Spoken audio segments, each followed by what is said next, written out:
Merci beaucoup Mireille Claire pour ce mot de bienvenue qui nous montre votre soutien pour cette journée et également pour l'année de travail à venir pour la 7e édition. C'est noté, hein. Nous avons effectivement depuis le début de cette initiative, il y a 6 ans, eu le soutien indéfectible de la direction et nous en sommes heureux en ayant également carte blanche pour organiser donc ces rencontres en invitant, comme nous le souhaiterions et comme nous le réalisons, des personnes d'horizons divers. L'idée principale étant justement de nous mettre en travail communément autour d'une notion à chaque année transverse, on pourrait dire, aux différents domaines de soins, thématique du cadre, de l'alliance, thématique de l'incarnation. On a abordé la question de l'existence, on a abordé la question des procédures. Vous savez que les soins sont de plus en plus protocolés, et puis nous nous étions demandé, c'était il y a quelques années, comment ça modifiait l'écoute dans la rencontre avec le patient. Et cette année, nous avons donc choisi une thématique sans sous-titres, c'est la première fois, je crois, la guérison. Et certains nous ont demandé, mais de qui, de quoi? Et donc nous avons joué sur la disparition de l'objet et du destinataire, et on verra ce que ça peut nous amener à penser autour de ce phénomène, on va dire, fondamental.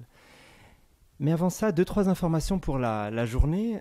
Donc Mireille a déjà nommé les personnes du comité d'organisation. C'est un travail à plusieurs. Et puis, je souhaiterais donc souligner également la contribution très importante de plusieurs autres personnes. Nous avons dans la maison ici donc 2 stagiaires qui ont fait un travail remarquable. Il s'agit d'Anna-Karina Lofoco pour la réalisation de tous les documents visuels que vous avez reçus. Une personne tout à fait remarquable qui travaille avec Aline Gubran et Raymond Galoufo, donc du service de communication ici. Il y a une deuxième stagiaire, Johanna Karim, qui s'est remarquablement chargée de la gestion des inscriptions, des contacts avec vous, travail difficile et qu'elle a mené vraiment à bien, qui travaille avec Véronique Dussault, donc de l'unité de recherche en santé. Nous avons obtenu des sous d'un sponsor qui est la commission scientifique du domaine santé de la HESSO, et nous remercions la commission pour son soutien financier. Également le Centre de psychanalyse de Lausanne, qui, vous l'avez vu, co-organise traditionnellement avec nous la conférence d'ouverture, et ça a été hier soir un très bon moment, très stimulant, et je remercie au passage à nouveau Florence Cartier, qui nous a fait l'amitié de sa générosité hier soir, et qui est présente avec nous également aujourd'hui pour rebondir sur les propos de la matinée en particulier, puisqu'elle parlera de midi à midi et demi, enfin, elle engagera la discussion en fin de matinée. Et puis, comme chaque année, nous proposons à un artiste d'être présent. Nous avons eu des personnes qui ont fait des lectures, nous avons eu une pièce de théâtre. Et cette année, nous avions demandé à Mix et Remix de venir travailler en direct son dessin, son coup de crayon, à partir de ce qu'il entendait. Et il a répondu présent, mais par le biais de dessins qu'il nous a livrés en ayant lu l'argument. Et donc, vous découvrez un dessin qui nous a été livré, qu'on a déjà présenté hier soir, à propos de l'idée incurable de la guérison qui peut donc évidemment habiter le patient et habiter le clinicien. Mais vous allez découvrir ensuite d'autres dessins. Encore un élément, les conférences que vous entendrez sont enregistrées. Il sera donc possible, je l'ai déjà dit hier soir, mais je vois qu'il y a plusieurs personnes qui n'ont pas été présentes donc hier soir. C'est possible donc d'écouter à nouveau les conférences, et un lien internet vous sera envoyé pour ça. Autre élément important, le repas de midi est libre. Donc, effectivement, vous pouvez venir vers nous à la pause, vers les personnes donc, qui ont organisé cette journée. Si vous ne savez pas où aller manger, on peut vous adresser, donc, vous proposer quelques endroits autour du bâtiment hospitalier. Nous allons quant à nous manger, donc le comité avec les conférenciers, aux Falaises, qui est une pizzeria qui se situe de l'autre côté de la rue du Bugnon, donc de l'autre côté du CHUV depuis ici. C'est un restaurant où il y a... c'est un grand restaurant, donc vous pouvez également probablement trouver de la place dans ce restaurant. Nous finirons à 12h30, nous reprenons à 14h, et puis c'est nouveau, nous finissons à 16h. Donc nous faisons une courte après-midi, sans pause, parce que vous savez comment c'est, la pause de l'après-midi, l'auditoire se vide de moitié. Et on s'est dit, on a mis 5 ans à intégrer et de nombreuses années à intégrer cette idée. On s'est dit, on va plutôt proposer une après-midi bloc. Comment ? C'est sage, voilà. On verra ce que ça donne. Bien. Je vais donc maintenant, pendant un quart d'heure, proposer une introduction thématique à cette journée, donc autour de la guérison. Et puis ensuite, nous accueillerons donc les premiers intervenants de la journée. La guérison est une notion, je crois, que nous connaissons tous ici implicitement depuis l'enfance. C'est un mot chargé d'affect plutôt positif, une promesse de bien-être, en somme recouverte par l'évidence, je crois. C'est donc à une sorte de reprise que nous vous invitons aujourd'hui, à voir peut-être comme une occasion de lever l'évidence, de suspendre les a priori que nous portons à l'endroit de la guérison, et de suspendre le déjà su, on pourrait dire, pour nous placer donc en défricheur curieux, collectivement aujourd'hui, de cette notion fondamentale.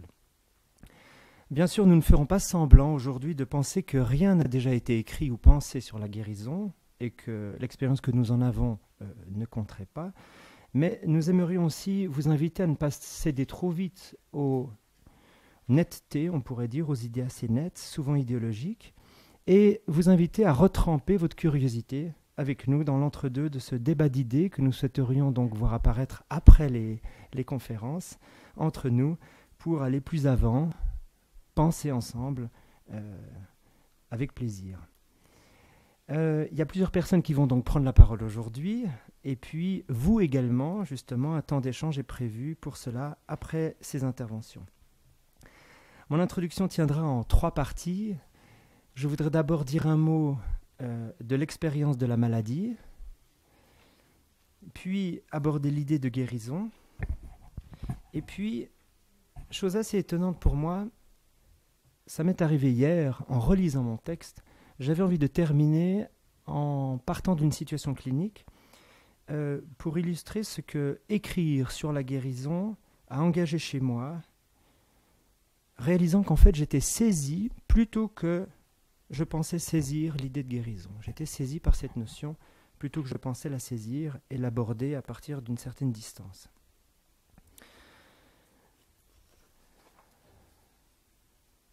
Alors, guérir. Au niveau du micro, ça va ou bien ? Parce qu'hier soir, ça tapait un peu. Très bien. Guérir, un petit aperçu donc étymologique. Guérir vient du mot garir ou guarir, qui provient lui-même d'un très vieux mot francique, Varjan, qui a donné en allemand wehren. Et wehren veut dire défendre, protéger et aussi recouvrer la santé, dans un sens transitif, rendre la santé à quelqu'un, en supprimant un mal physique ou moral, comme le dit le dictionnaire. Et Mireille Claire l'a déjà annoncé, et Florence Cartier hier également, la guérison, un but, un idéal, une promesse, un processus. Florence Cartier a beaucoup insisté sur cette idée du processus, et voir un état, être guéri, comme on dit. Mais de quoi guérissons-nous ? Eh bien, d'un autre processus, d'un autre état qui le précède, qui est celui morbide de la maladie. Et donc, on voit d'emblée que poser la question de la guérison ne va pas sans impliquer des questions posées à l'endroit de la conception qu'on a de la maladie, premier point. Et deuxième point, aborder la question de la guérison va amener la question de ce qu'on pense du rapport entre le normal et le pathologique, comme nous l'avons indiqué dans l'argument, et comme ça a été aussi déjà illustré de manière très vivante hier soir par la conférence d'ouverture. Alors, je me contenterai ici de dire quelques mots de l'état de maladie. Ce sera mon premier point. Alors, on appelle couramment l'état de maladie le pathologique. Mais pourtant, ce sont deux mots différents. Pathologique n'est pas, je crois, la maladie. Ce mot est forgé à partir de deux autres mots, pathein, qui veut dire éprouver, sentir, et legein, qui veut dire cueillir. Pathologique voulant donc dire le recueil de l'épreuve. Le recueil de l'épreuve que nous faisons en tant qu'existants, étant toujours en situation d'éprouver ce qui nous arrive. Et le pathologique ne serait donc pas vraiment encore la maladie, mais plutôt ce qui précède la maladie, en étant en quelque sorte le temps premier, celui pour l'homme où il fait l'épreuve de quelque chose, et on dit qu'il est éprouvé. Et cette épreuve se dit d'une certaine manière dans la langue ordinaire que nous utilisons entre nous. Nous disons de l'homme qu'il tombe malade. Verbe d'action, tomber. Et donc on dit de quelqu'un qui guérit qu'il s'est relevé. L'idée donc d'un appui qui lâche, physique, psychique, l'homme trébuche, on parle donc de chute, et vous reconnaîtrez donc cette notion très courante, on parle de rechute, c'est-à-dire à nouveau d'un épisode de maladie qui fait suite à un éprouvé de la situation de l'homme dans son existence. Et pourquoi l'expérience donc du tomber est-elle ou serait-elle si significative ? Eh bien, parce que l'homme est, je cite Henri Maldinet, donc un philosophe important, un phénoménologue. Maldinet dit « L'homme est le seul être qui soit debout au milieu du monde. » Et c'est donc dans l'être debout, donc fin de la citation, c'est donc dans l'être debout que se trouve la possibilité de se tenir soi dans l'ouverture au monde. Serait-ce la santé, ça ? Et l'expérience du tomber n'est donc pas simple jeu de mots, ici, ou hasard déposé dans la langue commune, mais bien le recueil, legein, le recueil génial, dans et par le langage, d'un mode d'être qui a trait, alors justement, à une privation des possibilités, due à une faille de la portance. Le tomber malade, ou le tomber d'ailleurs tout court du petit enfant ou du vieil homme au cours d'une marche, ou quand on marche, ça va, c'est là où le sol fait défaut. Alors ça, c'est une idée qu'on peut, comme ça, assez facilement, je dirais, entendre. Mais, deuxième point, je pense que si le tomber est effectivement effondrement du haut vers le bas, n'en est pas moins et surtout, je crois, écrasement de l'entre-deux, puisque passage du haut vers le bas, écrasement de l'entre-deux, le sol n'est plus ici, mais le sol n'est pas seulement ce qui tient, on va dire, concrètement par dessous seulement, mais constitue, je crois, est constitué de cet entre-deux sur lequel nous reviendrons. Entre-deux construit dans les rapports premiers, mais aussi continus dans l'existence d'un homme, avec l'environnement familial, familier, mais aussi étranger, autre, appui aussi trouvé en soi par l'investissement des mouvements de sa propre pensée, de sa propre altérité interne, inconsciente par exemple. Par le travail de mise en forme dans le langage symbolisant les mouvements pulsionnels, dans l'argument on a parlé d'une sauvagerie pulsionnelle, appui trouvé dans les mots articulant par exemple la temporalisation de l'histoire, il m'est arrivé cela il y a longtemps, qu'est-ce que je ferai demain, à chaque fois dans la rencontre singulière, clinique, avec tel ou tel patient, et tel sujet avec lui-même. Mais également appui trouvé dans les relations à l'environnement social, à la culture, en somme avec l'altérité de soi, en présence d'un autre. Alors le tombé ressemble alors à l'expérience pénible où le sujet ne semble plus avoir sa tenue dans l'entre-deux.